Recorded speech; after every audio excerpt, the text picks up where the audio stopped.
If you started season 2 of Wednesday hoping for some romantic development for the main character, you can forget about it. Everything points to that storyline being completely off the table, not because of a lack of potential love interests, but due to a deliberate, creative choice made by Jenna Ortega herself. Right from the beginning, the show makes it clear that any possibility of a relationship with either of the season 1 contenders, Xavier or Tyler, is out of the picture. As both lead actress and producer, Ortega chose to steer Wednesday away from romantic entanglements for now, shifting the focus to other sides of her character. Of the 2 potential love interests introduced in season 1, Xavier seemed like the most significant, but in season 2, he's barely present. According to the storyline, his father sent him off to a boarding school in Switzerland due to family matters. His only contribution to the plot is a cryptic painting he leaves behind for Wednesday, featuring a one-eyed raven, a symbol that ties into the season's central mystery. Beyond that, he doesn't appear at all, not even a single scene. It's a sudden disappearance, especially for a character who played such a crucial role in the first part of the story. Back then, Xavier was close to Wednesday, shifted into a potential suspect, later became her ally,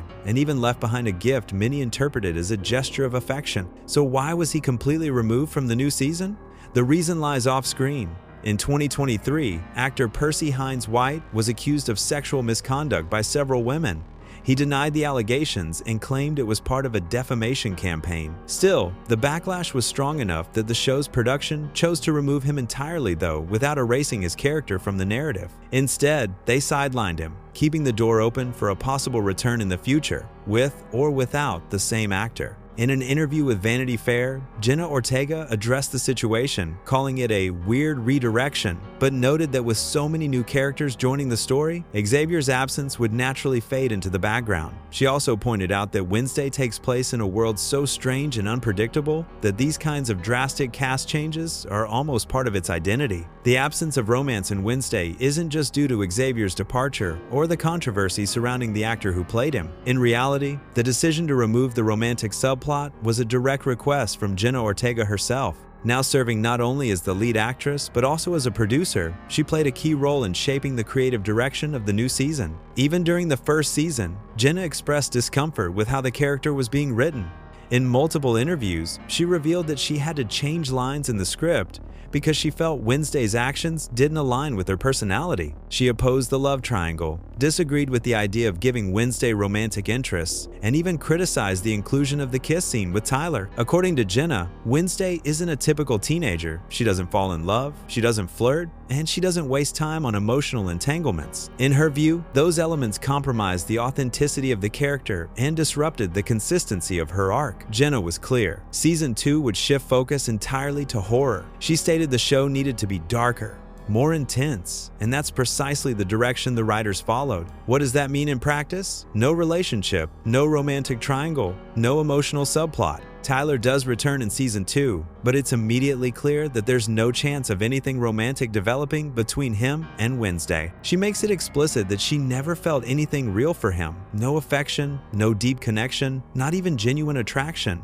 On his end, Tyler admits his actions in season 1 were all part of a bigger scheme. So, romance? That chapter is closed. Still, some fans keep hoping, mostly because of the moment when Wednesday spares him and shows a glimpse of sympathy. And that's where another dynamic gains momentum: the growing interest in a possible relationship between Wednesday and Enid. This interpretation didn't come out of thin air. Since the beginning, many fans have viewed the two as a couple in the making. They're complete opposites, share a living space, build a meaningful bond, go through conflicts, support one another, and grow closer throughout the story. The final hug between them in season 1 became one of the most impactful scenes, especially for Wednesday, who spends the whole season avoiding touch and emotional openness.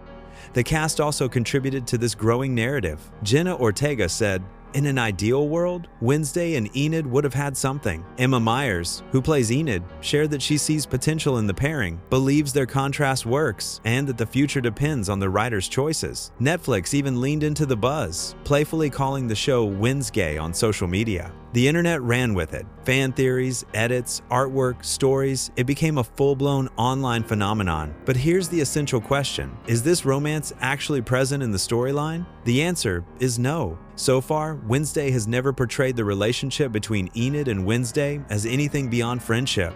They become close allies, trusted confidants, and emotional support for one another, but always within the boundaries of a platonic bond. The show has never hinted at romance. No suggestive looks, no ambiguous lines, no subtle flirting. The idea of them as a couple comes entirely from fan interpretations, not from anything the series has actually shown. What truly exists is a strong, well-developed friendship.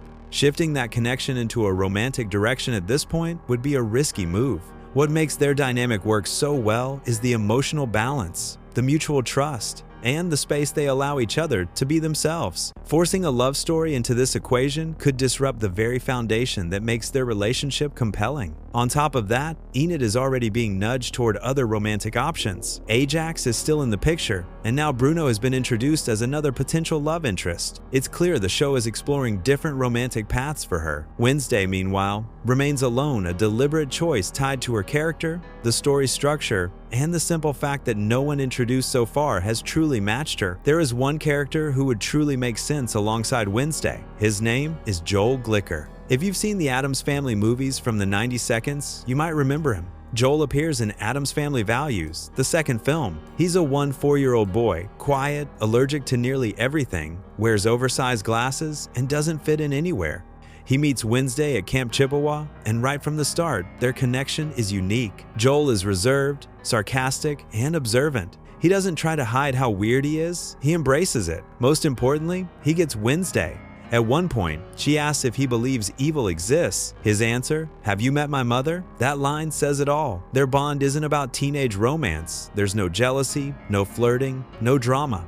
What they share is mutual understanding. During the camp's Thanksgiving play, they're cast as a couple. He plays a native chief, and she's Pocahontas. Joel, clearly uncomfortable, quickly clarifies the marriage is just for the play. But the real turning point comes when Wednesday leads a full-on rebellion and sets the camp on fire. The two escape together and share a kiss through a chain-link fence. It's awkward, quiet, fleeting, and it fits her perfectly. It was Wednesday's first kiss in the entire Addams franchise. Later, back at the Addams mansion, Joel shows up dressed like Gomez. He walks with Wednesday to the cemetery, where they talk about marriage, having children, and what they'd do if they met the right person. Wednesday says she'd never marry and would pity any man who became her emotional servant. Joel simply agrees. No debate, no pushback. He understands her, and that's rare. Joel is, in many ways, Wednesday's version of Gomez. The way he looks at her silently, with deep admiration, never trying to change a thing, is the only kind of romance that truly fits her character. One key detail, the Netflix series has a habit of pulling references from the old Addams Family films, and it's done that multiple times. So bringing back a character like Joel Glicker in a future season wouldn't be out of place. He could show up with a different name, a new appearance, but the same essence. The odd stare, the quiet awkwardness, and that genuine fascination with Wednesday. If Wednesday is ever going to fall for someone, let it be someone like Joel. Until then, her focus remains exactly where it's always made sense: investigating, questioning everyone, keeping her distance, and solving mysteries. And maybe, just maybe, accepting a rare hug once in a while. She wasn't made for a typical love story. Wednesday was built to unsettle, and when love finally does enter her life, it'll happen on her terms with the right person. If you enjoyed this video, don't forget to hit the like button. It really helps a lot, and I'd love to hear your thoughts. Do you think someone like Joel Glicker still has a place in Wednesday's story? Drop your opinion in the comments. And while you're here, click on the video on your screen to keep diving into more Wednesday theories and hidden details.